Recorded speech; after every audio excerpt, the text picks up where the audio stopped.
What's up guys, it's Drew here and welcome to FudgeMuppet. I won't waste any time with a long intro because I'm way too hyped about this trailer for Cyberpunk 2077 from CD Projekt Red. So let's get right into the breakdown, complete with plenty of lore-based explanations for the crazy stuff we can see on screen. We immediately start off with a map of the Night City Metro, giving us a good idea of the size of the map excluding the surrounding highways and rural areas the nomads roam. We can see in the middle we have the city centre and the Haywood districts. In the tabletop RPG lore, these are the corporate zones with some industrial vibes. To the north we have Westbrook, which is full of executive estates, fortresses and hills that overlook Night City. Think Hollywood Hills when picturing Westbrook. Santo Domingo seems to be suburban residential areas, with plenty of streets, drives and roads. Pacifica is a coastal region with a beach and waterfront properties, and likely Night City's port. And Watson seems like it will be the Chinatown district. There is even a space centre which could act as something like an airport. There are so many noteworthy locations on this map alone, but let's get on with the rest of the trailer. It appears as though we are hearing the voice of our controlled protagonist.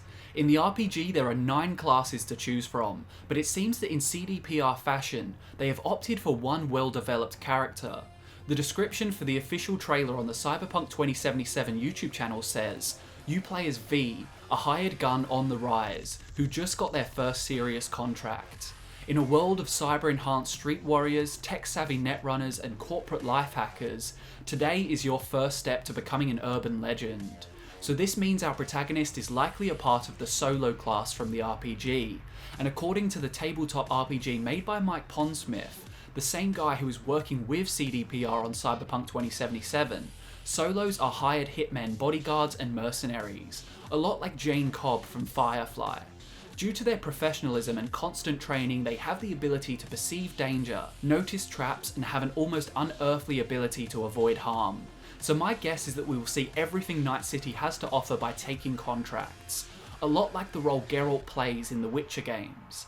However, one thing to point out is that V is a conveniently gender non-specific name, and he is not so far gone with his enhancements that he can't become one of the other classes available in the Cyberpunk RPG. We could customize our character's appearance, especially considering the fact that V looks relatively bland with a shaved head. Almost seems like a template for the player to mess with. Wait until the end of the video because there is a secret message I found which will give us some confirmation. As the train leaves the tunnel and we get a view of the city, the grimy streets, futuristic shanties and the overwhelming wealth disparity is clear in the aesthetic. We see an Arasaka logo in the distance, and in the lore this company is a huge Japanese Zaibatsu, a corporation headed by a megalomaniacal CEO obsessed with making Japan into a superpower. Likely a nod to World War II arms manufacturer Arisaka.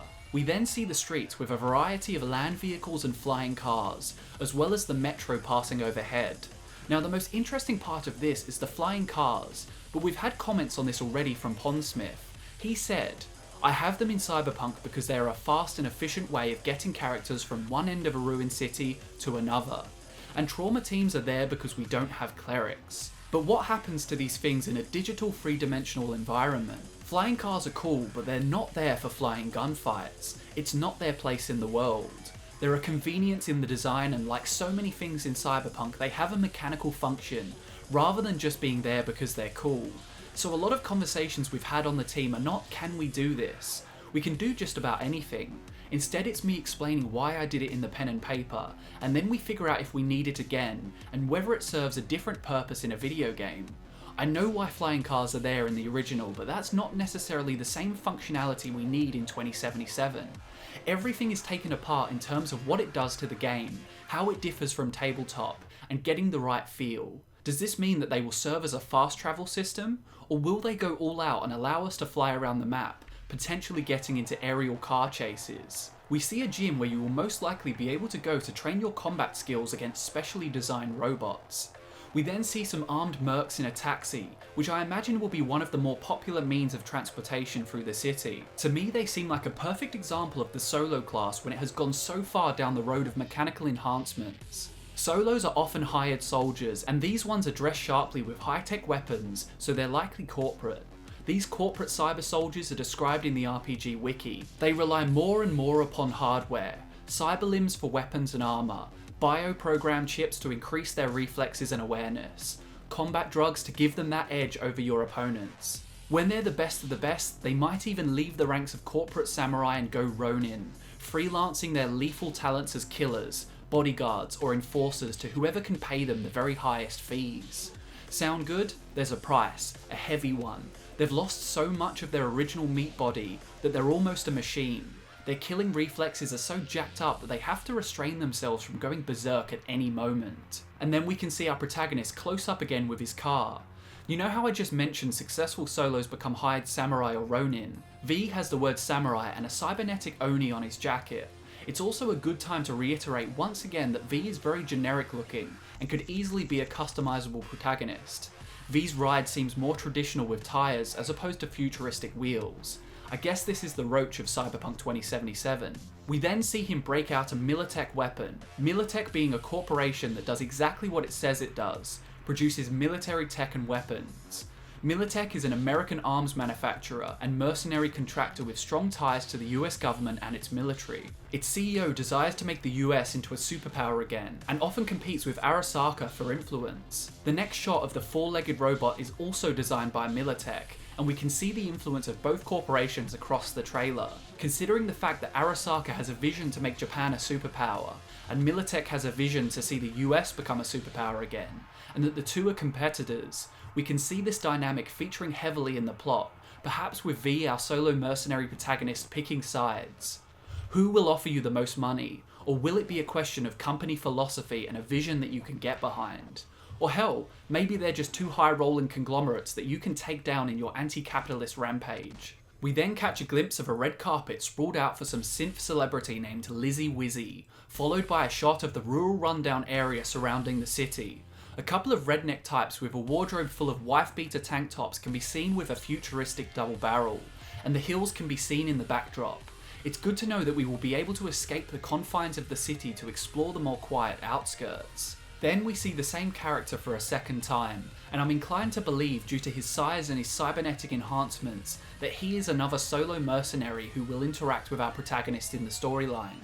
We then see the medtech street doctors reviving a raver who seems to have consumed some blue and pink drugs, letting off a pale blue haze. The ability to consume and sell drugs in the game makes a lot of sense considering the setting, and fixers are a class in Cyberpunk that essentially function as traffickers, smugglers, fencers, and information brokers. No doubt we will encounter these types in the world. The next shot shows more of the cybernetic enhancements and the blurred line between human and robot. Even the poor slum dwellers can be cyborgs. Plenty of unrest, all under the watchful eyes of the corporates in the safety of their urban fortresses, is going on. And then we see inside Arasaka where humans appear to be hooked up to machines, likely their way of accessing the net. In the background, we see a news report stating Arasaka unveils new project for Night City. Sounds like the kind of conglomerate scheme to fit nicely into a main story questline. Here comes a critically important shot. The woman taking cover in the alleyway is wearing the exact jacket we saw V wearing. The same collar, the same purple Pacifica patch on the sleeve. V can be female. At the very end of the trailer, when the title flashes on screen, some text is shown for a fraction of a second. This will confirm some vital information. Here is the screenshot, and this is the full text. It's been over 2077 days since we announced our plan to develop Cyberpunk 2077. We released a CGI trailer, gave some interviews, and went dark. Normal procedure for these kinds of things: you announce a game and then shut up, roll up your sleeves and go to work. We wanted to give you The Witcher 3 and both expansions first, which is why this period of staying silent was longer than we planned. Sorry for that. As soon as we concluded work on Blood and Wine, we were able to go full speed ahead with Cyberpunk 2077's pre-production, but we chose to remain silent. Why? At some point we made a decision to resume talking about the game only when we have something to show, something meaningful and substantial. This is because we do realise you've been patiently waiting for a very long time, and we wouldn't like anyone to feel that we're taking this for granted. On the contrary, it gives us a lot of extra motivation. The hype is real, so the sweat and tears need to be real too. But to the point, today's the day. If you're seeing this, it means you saw the trailer. Our vision of Cyberpunk, an alternative version of the future where America is in pieces. Mega corporations control all aspects of civilized life, and gangs rule the rest. And while this world is full of adrenaline, Don't let the car chases and guns mislead you. Cyberpunk 2077 is a true single-player, story-driven RPG. You'll be able to create your own character, and well, you'll get to know the rest from what we show at our booth at E3. Be on the lookout for the previews. Before we finish, you probably have some questions. 1. When? When we told you we would only release the game when it's ready, we meant it. We're definitely much closer to a release date than we were back then, but it's still not the time to confirm anything, so patience is still required. Quality is the only thing that drives us. It's the beauty of being an independent studio and your own publisher. 2. How big? Seriously big. But to be honest, we have no bloody clue at this point in time. Once we put it all together, we will openly tell you what you can expect. And we promise we'll do this before we start talking about any pre-orders or ask anything of you. Free DLC expansions, DRM, expect nothing less than you got with The Witcher 3. As for DRM, CP 2077 will be 100% DRM free on PC. Microtransactions? In a single-player role-playing game, are you nuts? Yours, CD Projekt Red team. Now there is a lot to go over here, starting with the obvious and massive reveal that you will be able to create your own character. V is completely customizable as we speculated, and you won't be forced to play as him in single player. At first I thought it would work something like GTA Online, where the single player has a set protagonist and the online mode lets you create a character for multiplayer. But don't fear, because the rumours that CDPR decided against the multiplayer elements they had originally intended to include have now been confirmed. As you can see, when talking about the lack of microtransactions, thank you CDPR, they confirm the words single player role-playing game. Get ready for some seriously good builds on the channel if we can customise our character's appearance and his class. But while we're talking about classes, I think that we may be able to pick one, or perhaps we will have the ability to spec into different aspects of each class, like skill trees. Here is a quick image of what the classic tabletop RPG classes or roles are. I won't speak too much about them now, as this is just the trailer breakdown, but I will make a longer video detailing all of the classes very soon in anticipation for this great game. We don't get confirmation on a map size, but considering how huge The Witcher 3's map was, when they say seriously big, I think we have permission to get very hyped. One more thing is guaranteed, and that is that CDPR will be revealing more info about this game later on in the E3 presentations. So there you have it guys, get excited for tons of Cyberpunk 2077 content right here on FudgeMuppet, and let's get excited for a CDPR RPG with a customizable character in a fully single player, no online, open world RPG. Thanks so much for watching guys, I hope you're as hyped as I am. Feel free to share your speculation in the comments below. My name is Drew, and I will see you later.